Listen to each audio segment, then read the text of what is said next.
thing, I have 7 or 8 honorary doctorates, so I can.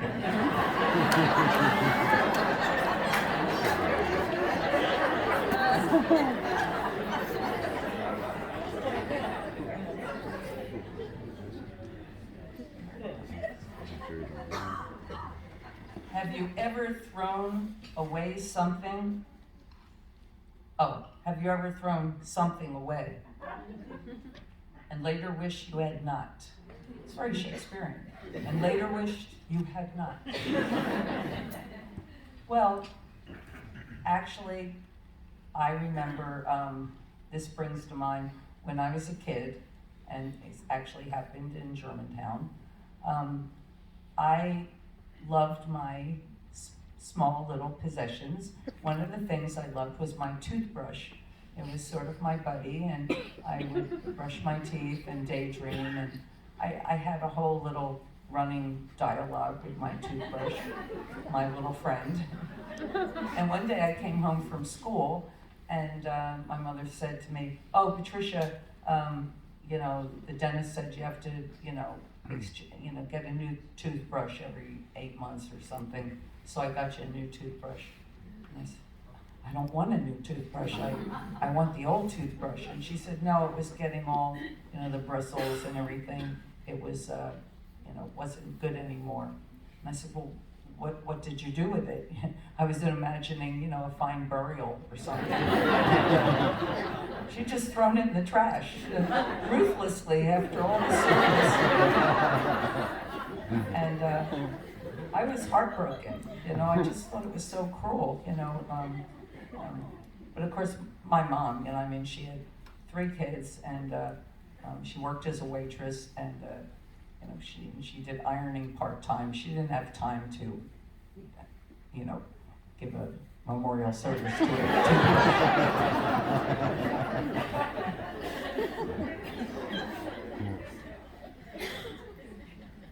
How do you stay energized? Well, I don't know. Well, I think a part of it is just a basic enthusiasm for life in general, enthusiasm for work, for the work that I do, for my friends, my children, enthusiasm for the work of others, and and I try to eat pretty good, and coffee.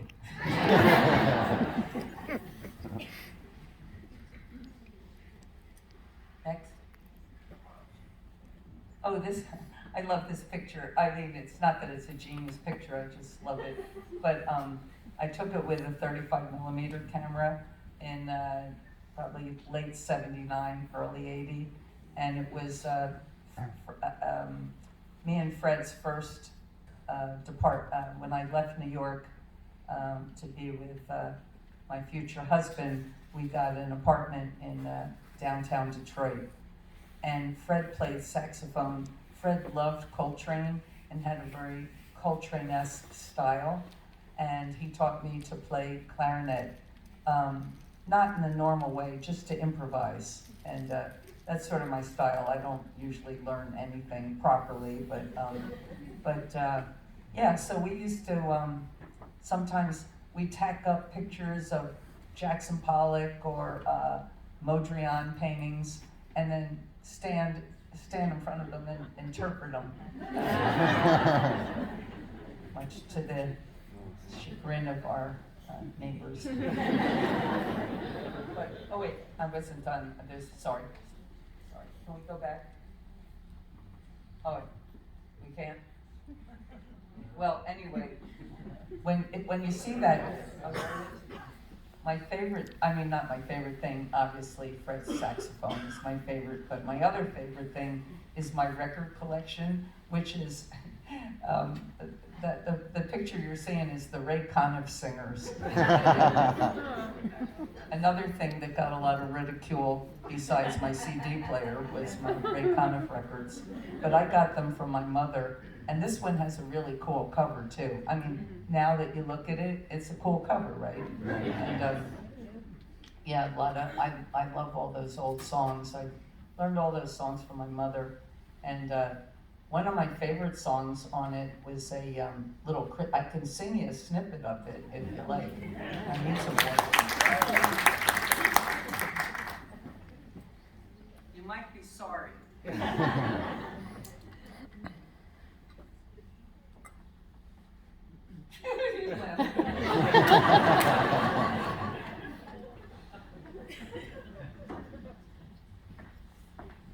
Here goes.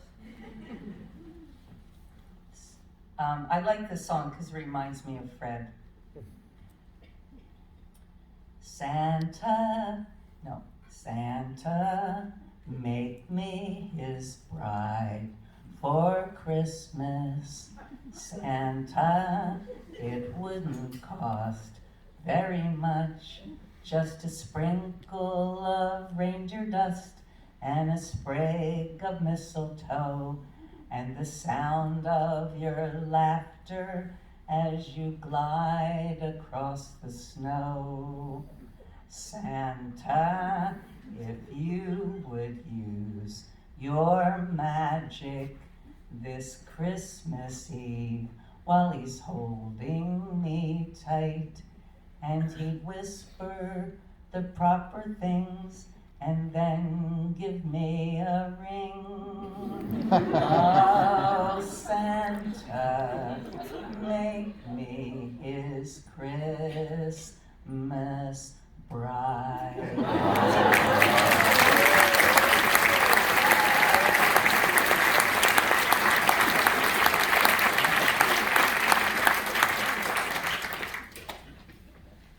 I took this picture with my Polaroid camera. This is Henning Menkel, and he wrote the Wallander series. Anybody ever read them? Oh, yeah. Really awesome detective stories. And the TV show with Kurt Branagh is awesome, and I highly recommend it, even though it's discontinued. Well, I mean, you can probably find it. You can demand it from someplace. But sadly, Henning passed away much too soon. But I got to know him, and he was awesome. Oh, this is my little writer house after Hurricane Sandy. And the reason it has an American flag on it is because I'm not nationalistic or anything, I didn't put it there, but my neighbors put it there because there was some unwritten code that if you had American flag up, it meant you were protected by the neighborhood, so don't loot it. The funny thing is it didn't have anything in it, so, but I was very grateful to them. That's my thinking chair, and why do I call it my thinking chair? Well, I'll tell you. This chair has been handed down. It was Allen Ginsberg's chair, and then he gave it to me when I was on 23rd Street, and Gregory Corso used to sit in that chair and smoke cigarettes, and one day he fell asleep and burned a hole in the arm, and a spring came up through the cushion, and so it's been through a lot. And so when I brought it with me, now I have it in my room, I found this really heavy French linen, like 19th century French linen from an estate sale, and I wrung it out and dusted it and everything and shook it out, and then laid it upon it, and look how beautiful it looks. That I was standing there and the light came in, and I took its picture because it just looks so splendid. And when I look at this chair in a certain light, I swear it looks like it's thinking. Hence the name, my thinking chair.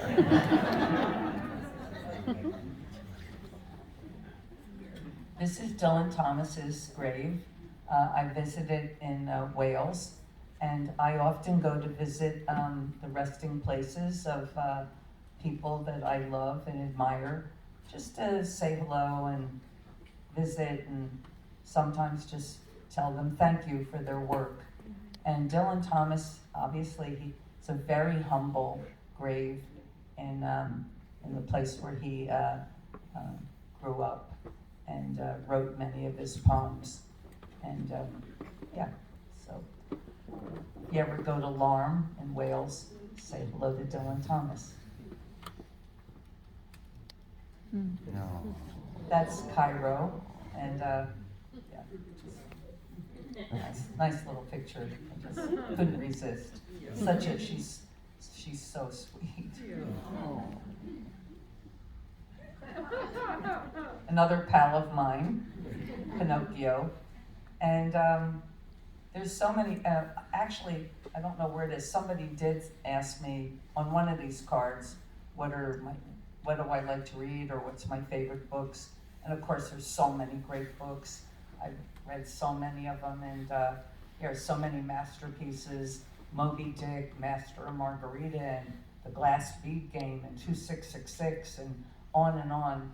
But to me, the most perfect book is Pinocchio by Collodi. And the reason for that is it's a book for children, but within it are all the themes, really biblical themes, for every child to be exposed to, whether it's creation, betrayal, mistakes in life, redemption, love. It's all in that little book, Pinocchio. So I highly recommend it. This was a Pinocchio. I saw this Pinocchio hanging out in front of a store in Milan. He was about 3.5 feet tall, and I just took his picture.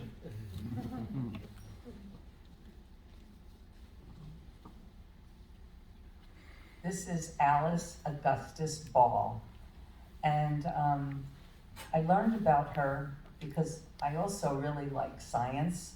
Another thing I'm really bad at, but always curious to learn about science, especially chemistry and yeah. So one of my favorite books when I was young was The Microbe Hunters by Paul de Kruif, and I learned all about Madame Curie and Louis Pasteur. So one day I was just looking up, just out of curiosity, women scientists, and was looking at all these different women scientists, and I saw this girl, and something in her face really struck me. I'd never heard of her, so there wasn't a whole lot I could find on her, but Alice Ball was from Hawaii, and she was the first African American to get a master's in chemistry in the University of Hawaii. And when she was scarcely 20, there was leprosy was epidemic in Hawaii, and they put all of the lepers in a leper colony. There was no cure then, and so they had to live completely isolated from their families, from civilization, from society in the leper colony. And the only relief they had was some little cream that was derived from an indigenous tree, something like the Chuquamaca tree. And she was very curious about this. So she took apart the tree. She broke all the chemicals in the tree down, all the fats in the tree down, and isolated the component that gave the lepers relief, and did something called the Ball method that she invented, and magnified this element. And she magnified it and made an injectable solution. And in doing this, it wasn't a cure, but it was sometimes 70% relief of the symptoms of leprosy. So much so that many lepers were able to go back to their families, go back into society. And she was only in her early 20s, and she was this close to getting a cure, and she would have done it. And then she had a terrible chemical accident. She inhaled some very bad chemicals while she was doing an experiment, and she already had weak lungs. And she died on New Year's Eve when she was 24 years old. And the dean of her college was he was also a chemist. He was a white man.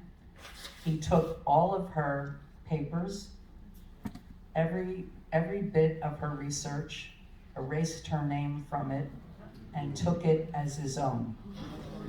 He took it as his own, and with her notes and with her equations and with all of her writings, he developed a cure and accepted all the accolades for her work.